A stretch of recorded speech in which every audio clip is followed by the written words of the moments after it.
Hello everyone. आज हम लोग चैप्टर 5 कर रहे हैं डेप्रिशिएशन। डेप्रिशिएशन मतलब कि ग्रेजुअल डिक्रीज और loss in the value of fixed asset.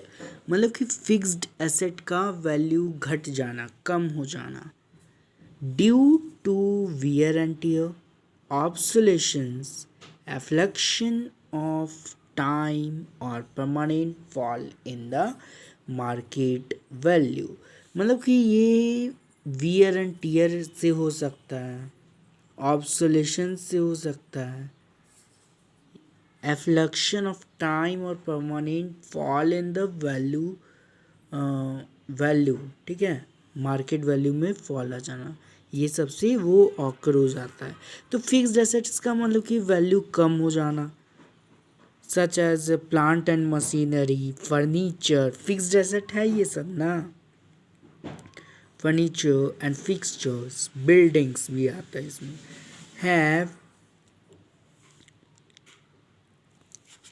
Have a limited useful life.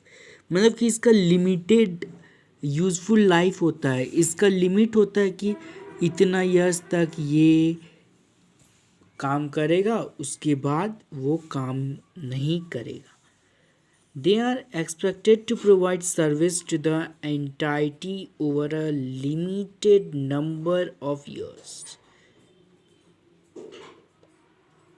Limited number of future accounting period. As a result, these asset will become worthless. ये asset जो है ये worthless हो जाएगा। को वर्थलेस का मतलब जिसका यूज खत्म हो जाना। After a certain number of years.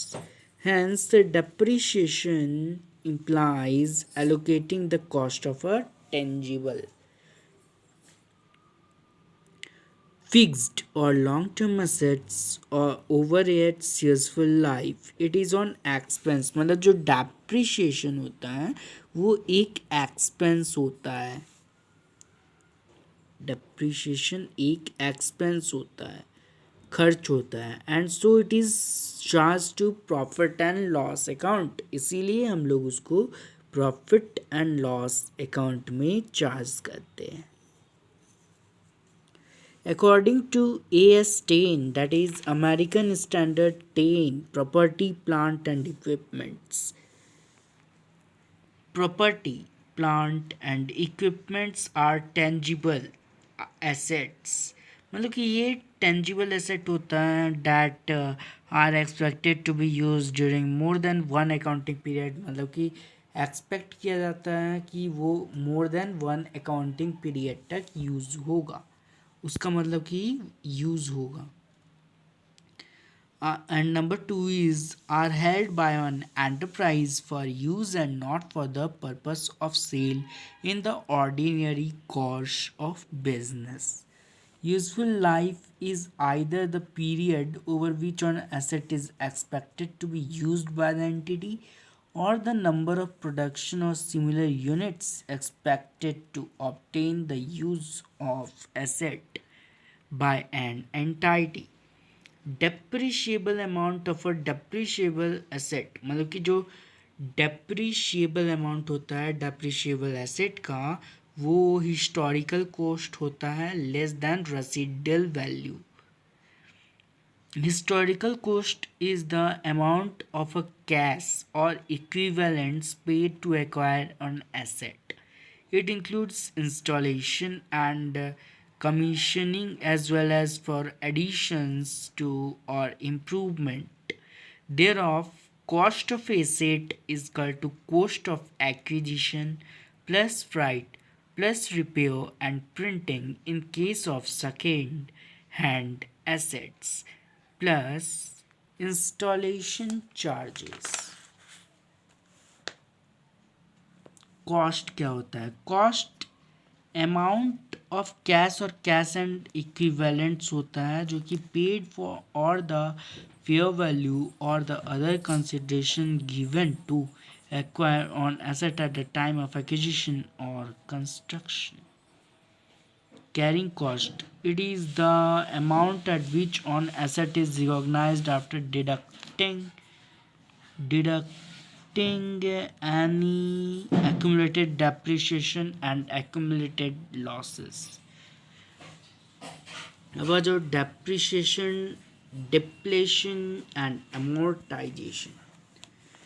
Different terms apart from depreciation have been developed in accounting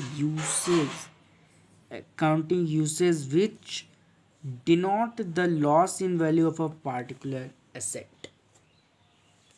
किसी एसेट का वैल्यू घट जाना, पार्टिकुलर एसेट, ठीक है। डेप्रिसिएशन क्या होता है? डेप्रिसिएशन परमानेंट फॉल होता है और continuing and gradual reduction in the book value में रिडक्शन आ जाना। जैसे कि कोई एसेट है 15,000 में, उसका वैल्यू 2 इयर्स बाद हो जाएगा 13,000, तो यहाँ पर डेप्रिसिएशन हो गया, उसका वैल्यू अपने आप ही डेप्रिशिएट हो गया। Permanent continuing and gradual reduction in the book value of kinds of tangible fixed assets except land, and which reduction is permanent, gradual, and continuing nature. Or depletion. The term depletion is used in case of leased properties. जो term है depletion, वो use होता है in case of leased property. Sometimes a property is taken on lease, मतलब कभी कभी property lease पे लिया जाता है। In case of a lease property the lessee may be asked to put the property in a good condition, मतलब कि इसमें जो लीज्ड प्रॉपर्टी है उसको अच्छा से रखना होगा, गुड कंडीशंस में रखना होगा। In order to meet the cost of such dilapidation, the leaseholders usually act exide a certain sum of money every year in order to provide for dilapidation. It may be mentioned the depreciation is to be calculated on the total asset. मतलब कि जो depreciation होता है वो total cost पे ही calculate होता है। जैसे 15,000 का है तो 15,000 पे ही वो कैलकुलेट होगा। Lease rent paid plus the amount paid for dilapidation. Amortization. Amortization refers to writing off the proportionate value of the intangible asset. मतलब कि intangible asset का proportionate value write off कर देना, such as goodwill, copyright, patents, ये सब।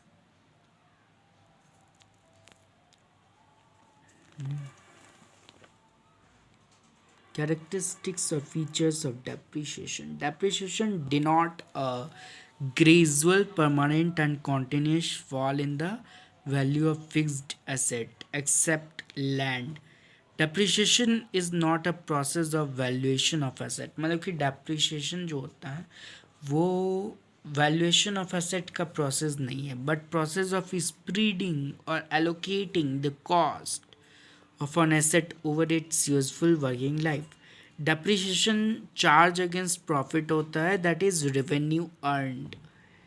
The term depreciation is used in respect of tangible fixed assets. The term is not used for wasting assets like mines, oils, ये सब के लिए use नहीं होता है।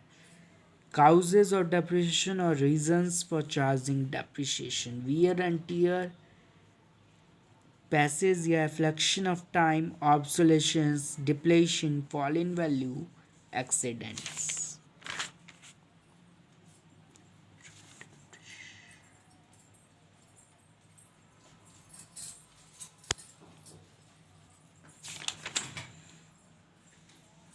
Methods of depreciation: direct method, indirect method. By charging depreciation to asset account or by creating provision for depreciation account.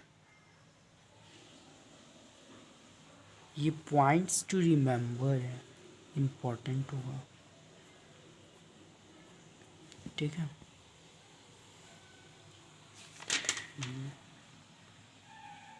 इतने सारे methods of computing और चार्जिंग डेप्रिसिएशन।